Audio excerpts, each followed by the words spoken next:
Hay sitios, ¿no?, que parece que tienen, bueno, una atmósfera especial, lugares donde las historias como que se quedan pegadas, ¿sabes? Y el pasado, pues no se va del todo. Sí, totalmente. Sitios con una carga especial. Hoy vamos a uno de esos, ¿eh? Un hospital en Paraguay. Un lugar que, por lo que se cuenta, es como el centro de cosas muy extrañas, inexplicables. Hablamos del Hospital Nacional de Itagua, ¿verdad? Que está cerquita de Asunción. Eso es, a menos de 30 kilómetros. Y no es solo un hospital normal, ¿eh? Según un montón de testimonios, noticias, hemos visto cosas en TN de Argentina, del Paraguay, el diario Extra. Parece que la actividad paranormal allí es, bueno, bastante habitual. Qué interesante. Así que hoy nos vamos a meter de lleno en esas historias, ¿no? Las que salen de los pasillos de ese hospital. Fenomenal. Queremos explorar bien esos relatos, ¿eh?, de fenómenos raros. Y también entender la leyenda principal que hay, que parece que le da como una explicación o por lo menos un nombre a todo esto. Ajá. Y ver por qué este hospital en concreto se ha vuelto como un imán para el misterio, para estas historias que ponen la piel de gallina. Venga, vamos a ello. Perfecto. Pues sí, vamos a analizar esos informes, ¿no? Sobre cosas que no cuadran. Objetos que se mueven solos, presencias, fantasmas. Pero sobre todo vamos a indagar en esa leyenda local, que es muy potente.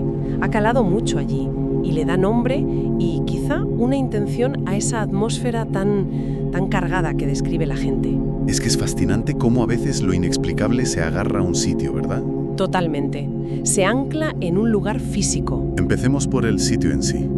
El Hospital Nacional de Itagua. Más allá de ser un hospital, ¿qué tiene? Porque parece que para la gente que trabaja allí y para algunos pacientes, convivir con lo raro es casi normal en el turno de noche. Exacto, no es una cosa puntual. Es una acumulación de experiencias, ¿no?, a lo largo del tiempo. Y eso ha ido creando la fama del lugar. Claro. Y fíjate qué curioso cómo estas historias siguen vivas y hasta se adaptan. No son solo cuentos viejos, ¿eh? Encuentran maneras nuevas de difundirse. Sí. De hecho, hace no mucho se lió bastante en redes sociales, ¿verdad? Por unos vídeos. Ah, sí, los de TikTok. Eso. Una chica, Celeste Rojas creo que se llama, grabó vídeos que enseñaban zonas del hospital. Bueno, quizá un poco descuidadas, pero también supuestos fenómenos. Por la noche. Cosas raras captadas en cámara, ¿no? Sí. Camillas moviéndose, sombras. Vamos, lo típico que se hace viral. Claro. Y esos vídeos, bueno, más allá de si son reales o no, que eso siempre se debate, Siempre. funcionan como un altavoz moderno, ¿no? Cogen esas historias que circulan por allí y las lanzan a todo el mundo. Y claro, reavivan el debate, la polémica. Son pruebas, son montajes o simples casualidades en un sitio que ya de por sí da respeto. Pero más allá de lo viral de ahora, los testimonios que se han recogido antes, por ejemplo en TN, describen cosas muy concretas y que se repiten. ¿Cómo? ¿Qué tipo de cosas? Pues mira, hablan de camillas que ruedan solas por pasillos vacíos, o cubos de basura que se deslizan, sin más. Incluso aparatos médicos que parece que se encienden o se mueven solos. Madre mía. Imagínate el susto de ver algo así en mitad de la noche, tú solo en un pasillo. Ya. Es que son esos detalles, ¿no? Lo cotidiano. Una camilla, un cubo de basura. Eso es lo que lo hace tan inquietante. Claro, no es un fantasma de película. Exacto. Es lo normal que de repente se vuelve raro, se mueve solo. Sugiere que hay algo interactuando con las cosas.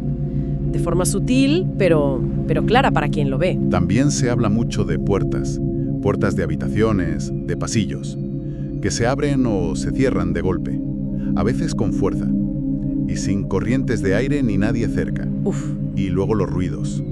A ver, un hospital de noche ya tiene sus ruidos, ¿no? Pero dicen que se oyen cosas raras, golpes secos, como si arrastraran algo. A veces susurros o lamentos. Lamentos. Sí, como si vinieran de la nada. Y algunos lo achacan directamente a almas en pena. El sonido es clave en estas historias, ¿eh? En un hospital, con los ecos, las máquinas, es fácil oír cosas raras. ¿Ya? Pero claro, si esos sonidos se repiten, son específicos como lamentos o voces, y los oye gente diferente a lo largo del tiempo, pues empieza a crear una historia colectiva. Ya no es un ruido raro, son las voces del hospital. Y claro, no podían faltar los avistamientos. Gente que dice haber visto figuras, ¿no? Sombras, cosas translúcidas. de reojo por los pasillos, sobre todo de noche. Lo clásico, ¿no? Sombras que se mueven solas, siluetas que se esfuman si las miras. Exacto. Que aunque sea lo típico, si te pasa a ti, tiene que impresionar bastante. Desde luego. Son como la guinda del pastel, ¿no? Si ya oyes ruidos y ves cosas moverse y encima ves una figura, aunque sea un segundo. Te confirma el miedo. Exacto. Te confirma la sensación de que no estás solo, aunque físicamente lo estés. Solidifica el miedo. Contadas a veces por médicos, enfermeras, gente que está acostumbrada a situaciones duras, pero no a esto. Claro, no son gente especialmente sugestionable, en principio. Y ahora, con lo digital, pues estas historias salen del hospital. Pero lo que une a muchos de estos fenómenos es una figura, una leyenda concreta. Ahí está la clave. En el centro de todo esto hay un nombre: María Soledad. María Soledad. Según las fuentes que hemos visto, TN Extra, este nombre no es casual. Es la identidad que le dan al espíritu que, según cree mucha gente allí, ronda por el hospital. Su historia es como la pieza que parece explicarlo todo. ¿Y cuál es esa historia? ¿De dónde sale María Soledad? Porque ponerle nombre a un fantasma, digamos, ya es un paso importante. Lo es. Y la historia es, bueno, muy triste. Si juntamos lo que cuentan las fuentes, todo empieza en octubre de 1995. Ajá. Una chica joven cuya identidad real no se sabe, ¿eh? TN dice que podría ser una brasileña llamada Jessica. Extra habla de una mujer sin identificar. Bueno, esta chica tuvo un accidente muy grave. La atropelló un autobús en Itaguarí, que está cerca. Madre mía. ¿Y la llevaron al hospital de Itaguán, imagino? Exacto. Llegó de urgencia, con un golpe muy fuerte en la cabeza, un traumatismo cráneoencefálico grave. Uf. Y bueno, a pesar de lo que hicieron los médicos, las heridas eran demasiado graves. La chica murió allí, en el hospital. Qué pena. Pero la tragedia no acabó ahí. Nadie reclamó su cuerpo. Nadie. Nadie. Ni familia, ni amigos, nadie. No se pudo saber oficialmente quién era. Quedó como una desconocida. Qué situación más desoladora. Morir sola y encima anónima. Terrible. Y es justo aquí donde el personal del hospital hace algo que va a ser el inicio de la leyenda. ¿El qué? Pues ante esa soledad, ese anonimato, en un gesto de compasión, supongo, y quizá por darle un cierre, decidieron ponerle un nombre. La llamaron María Soledad. Un nombre que justo evoca eso, ¿no? La soledad, el abandono, pero que también le da una identidad, aunque sea después de muerta. Qué bonito gesto dentro de la tragedia. Muy humano. Sí. Pero no se quedaron ahí, ¿eh? Ah, ¿no? No. Según cuentan, el personal no quería que acabara en la morgue judicial como un cuerpo sin identificar más. Un trámite frío. Claro. Así que dieron un paso más. Ellos mismos organizaron su entierro. Buscaron un sitio para ella en el cementerio municipal de Itaguá. ¿El personal del hospital? Sí.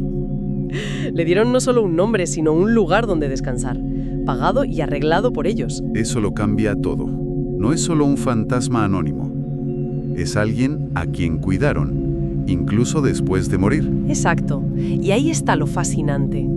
Cómo esa tragedia anónima, gestionada con esa compasión tan poco común, se convierte en la semilla de una leyenda paranormal tan fuerte. Claro. Al nombrarla, al enterrarla, crean un vínculo entre ella y el hospital, entre su recuerdo y el lugar. Y esa María Soledad ya no es solo un caso médico sin cerrar. Se convierte en una presencia, en la explicación de todo lo raro que pasa allí. Entonces, las cosas raras que pasaban, los fenómenos, empezaron a decir que eran por ella a partir de ahí. Es muy probable que la leyenda se formara así. Quizá ya pasaban cosas antes, o la gente ya sentía algo. Ya. Pero la historia de María Soledad les dio una cara, un porqué. Ya no era la puerta se cerró sola, ha sido María Soledad. Le da sentido. Le da sentido, sí. Transforma el miedo genérico en algo más concreto, casi personal.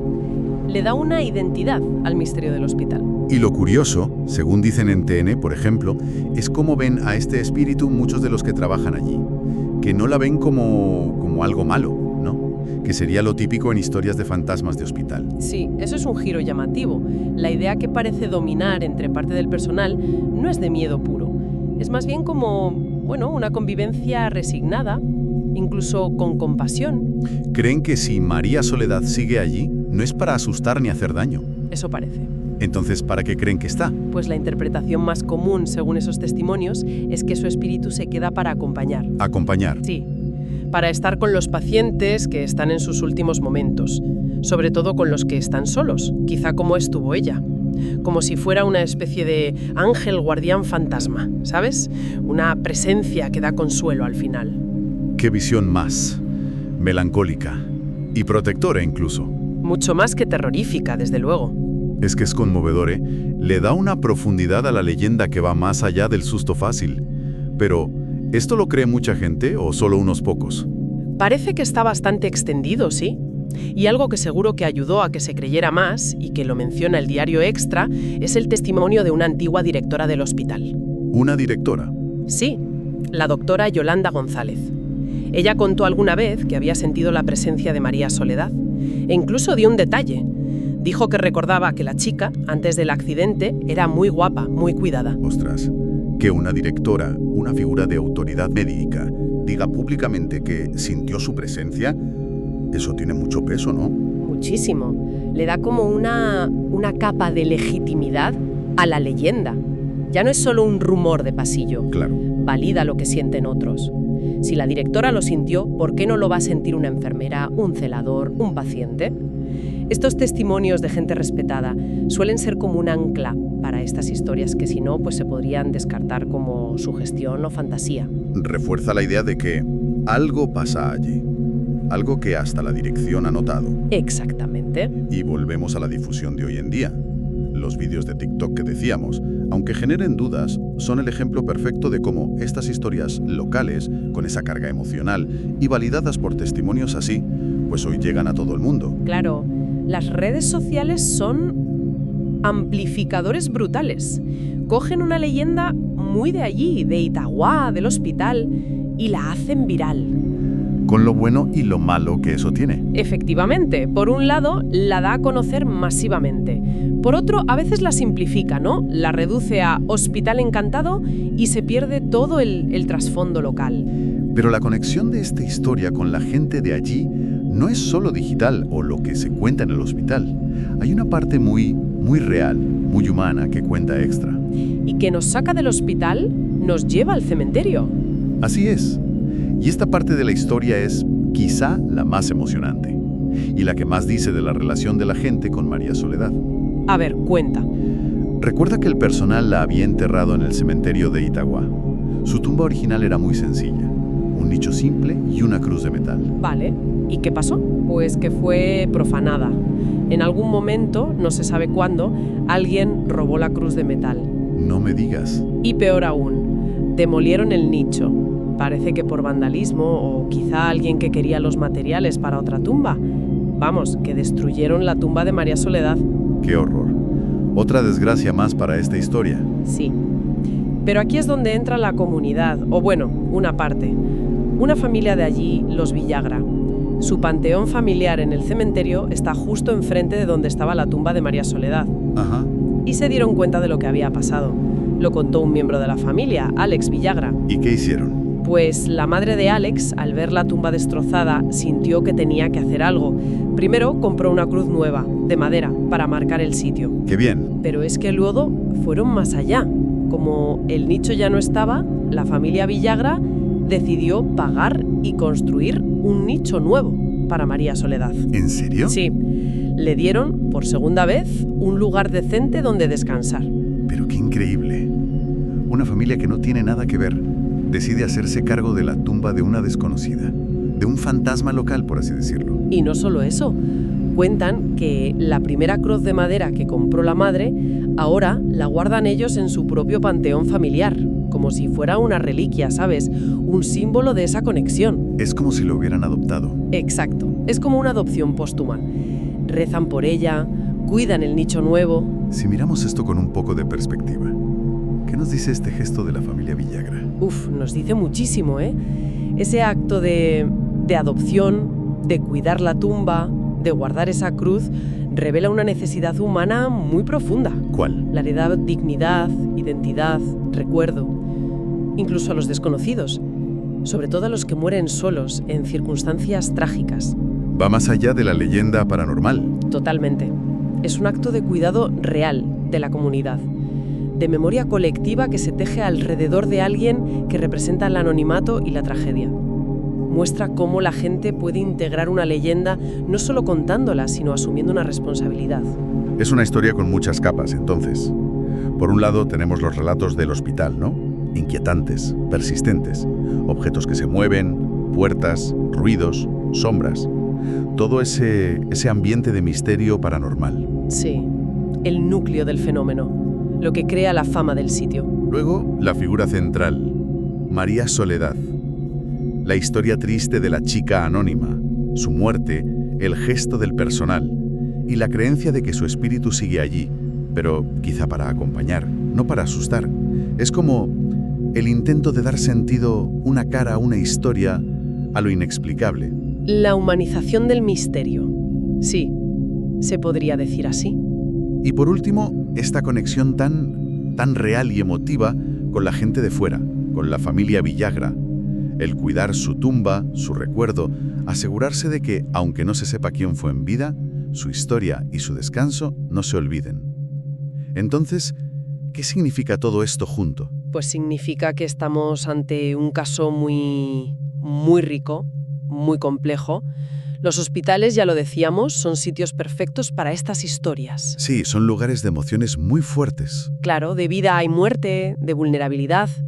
La frontera entre lo normal y lo extraño a veces parece más fina allí. Son como amplificadores de lo raro. Podría ser. Y en Itagua se juntan muchas cosas. Testimonios que se repiten, una leyenda fundacional muy potente emocionalmente. La tragedia, el anonimato, la compasión. Exacto. Luego la difusión moderna por redes sociales. Y muy importante esa respuesta de la comunidad, tan real, que ancla a la leyenda en actos de memoria, de cuidado. Todo eso crea no solo historias de fantasmas, sino un fenómeno cultural allí muy vivo. Muy vivo y muy significativo, sí. Y te hace pensar en para qué sirven estas historias, ¿no? Más allá de si te las crees o no. Exacto. Quizá la pregunta más interesante no es si los fenómenos son reales científicamente hablando, sino por qué persiste la historia de María Soledad. ¿Por qué evoluciona así? El hecho de que sobreviva, se adapte, se enriquezca con lo de la tumba. ¿Qué nos dice eso? Pues, ¿Qué nos dice sobre nosotros? Pues plantea una reflexión interesante, ¿no? ¿Qué nos dice la supervivencia de esta historia y sobre todo el cuidado de su memoria por la comunidad, sobre cómo manejamos como sociedad la tragedia, el problema del anonimato en la muerte, el miedo a lo desconocido, a lo que no entendemos? ya. Esa necesidad tan profunda de nombrar, de recordar, de cuidar, incluso a alguien a quien solo conocemos como una leyenda, como un eco en un hospital. Quizá cuidando a María Soledad, la gente de Itagua está también cuidando algo de sí misma,